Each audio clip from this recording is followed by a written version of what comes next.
Hello et bienvenue sur le podcast Parlons Com.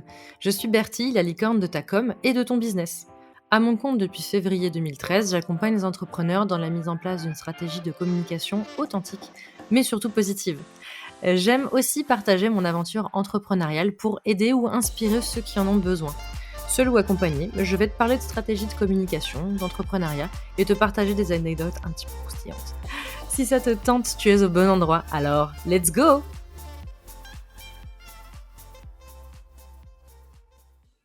Hello et re-bienvenue dans Parlons Com. Donc, aujourd'hui, on va parler d'un truc très simple, c'est les choses que tu as peut-être oublié de brander, c'est-à-dire d'adapter à ta charte graphique. Il faut que tu gardes en tête que dans ta communication, tout ce que tu fais va jouer, enfin tout ce que tu publies, etc., toute la manière dont tu vas échanger avec les gens va jouer sur l'image de ta marque. Donc, ce qu'on appelle le branding, l'image de marque. C'est-à-dire que, par exemple, tes mails, ta manière de les écrire, tes signatures, évidemment tes visuels sur les réseaux sociaux, ton site internet, et cetera. Tout ça doit être, réfléchi par rapport à ça. Donc, dans les choses que tu as peut-être oublié de brander, mais qui peuvent faire la différence, moi, je te conseille au moins quelques petites informations. Déjà, il y a la signature de mail.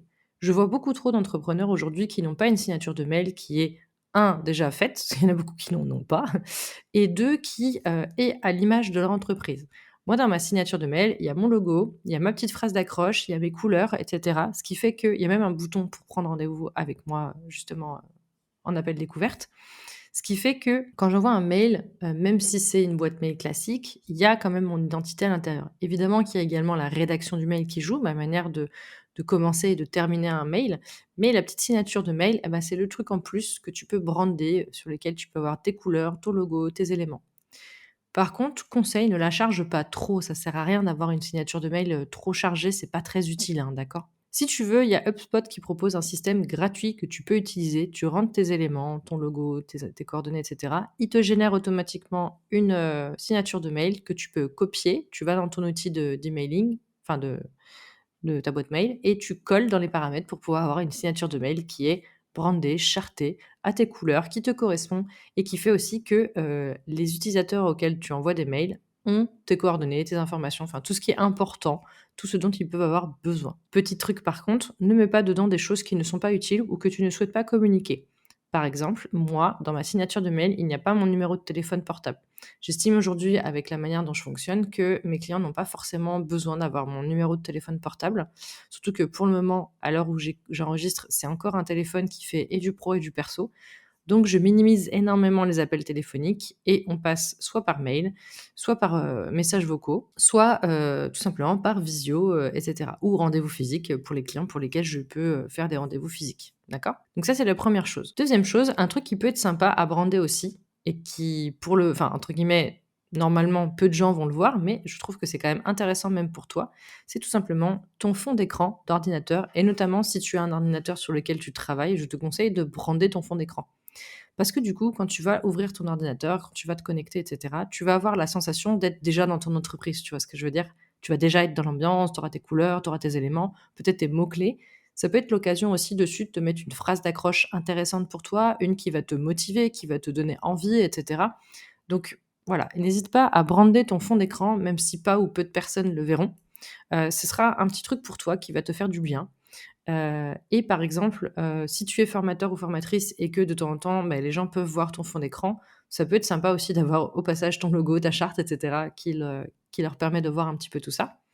Ou si tu fais du partage d'écran aussi des fois, on arrive à voir le fond d'écran des personnes donc voilà. C'est très rare, je suis d'accord, mais ce que je veux dire par là, c'est que ça te permet d'avoir vraiment ton un environnement dans lequel tu travailles. Tu peux aussi maintenant alors je sais pas sur Mac, j'avoue je travaille sur PC, mais tu peux avoir plusieurs bureaux sur ton PC, tu peux diviser tout ça et du coup tu peux te faire un bureau spécial pro avec un fond d'écran dédié et cetera, un bureau spécial perso comme ça quand tu fais autre chose, tu es pas non plus justement à l'inverse dans ton environnement de travail alors que tu fais des trucs perso, que tu joues, que tu vas sur l'ordi, que tu fais des recherches et cetera. OK? 3e chose pardon que je trouve intéressante à, brander et qui souvent est oubliée, dans, la plupart des logiciels aujourd'hui, tu peux, mettre un fond sur ta visio. Alors, tu peux aussi mettre un flou tout simplement si tu as la flemme d'avoir un truc, trop, voilà. Mais si tu souhaites mettre un fond sur ta visio et moi c'est ce que j'ai fait, je me souviens pendant le confinement, j'avais un outil de visio très spécifique, hem Enfin, j'en utilisais plusieurs et en fait, à chaque fois, c'était plus simple pour moi d'avoir plutôt mon fond personnalisé plutôt que, chez moi. Donc parce que c'était pas adapté à l'époque, clairement, j'avais pas un bureau adapté et tout, donc pas idéal de voir, tout mon bazar derrière, mes comics, les figurines, qu'on a avec, mon conjoint et cetera. Enfin voilà, c'était clairement pas l'idéal. Aujourd'hui, c'est mieux, j'ai mon bureau, mais sans parler de ça, j'avais mis du coup, j'avais créé un fond d'écran que je mettais du coup pendant mes visios, ce qui faisait que pendant mes visios, derrière moi, on avait mon logo, ma charte graphique, mon branding et cetera, mes informations, par exemple mon site, des petits trucs comme ça.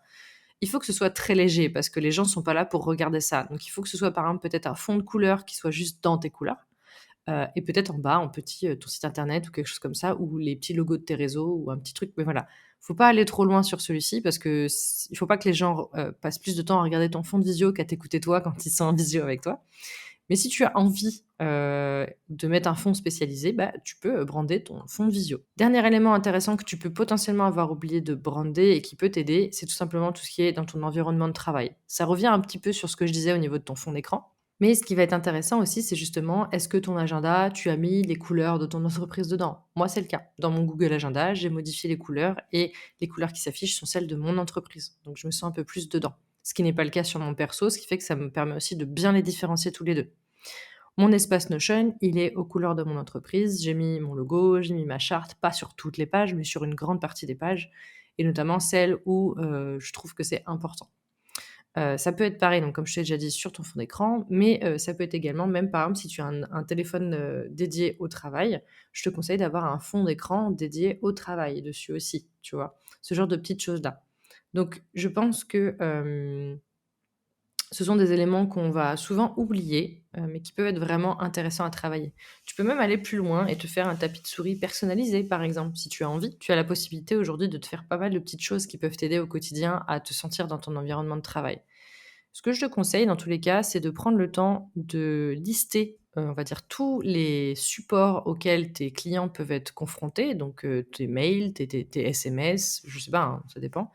Les visios, l'environnement Notion si tu partages un environnement Notion avec tes clients, un Slack, un Discord, voilà, tout ce à quoi ils peuvent être, confrontés et te dire: «Comment est-ce que je fais pour que, un, ça corresponde à mes clients?» c'est-à-dire que moi, chaque espace dédié à mes clients, il a la charte du client dedans, mais qu'il y ait quand même de moi dedans et qu'ils m'oublient pas et qu'ils sentent bien qu'ils sont chez Lost in Web, tu vois? Donc liste tout ça et vérifie derrière si tu as bien brandé tout ça. Moi, je t'en ai cité juste quelques-uns que je trouve intéressants et que souvent on oublie, mais il y en a certainement d'autres. Donc n'hésite pas à faire le point sur un petit peu tout ça et te dire: «Beh, qu'est-ce que je peux brander et qu'est-ce que je peux faire enfin, qu'est-ce que je peux mettre à ma charte pour me sentir encore plus dans mon environnement?» Merci d'avoir écouté cet épisode. S'il t'a plu, laisse-moi une note et un commentaire sur ta plateforme de podcast préférée. S'il y a des sujets que tu aimerais que j'aborde, viens m'en parler sur Instagram @lostinweb ou alors par mail contact @lostin-web.fr. Je te mets toutes les infos dans la description. À très bientôt pour un nouvel épisode.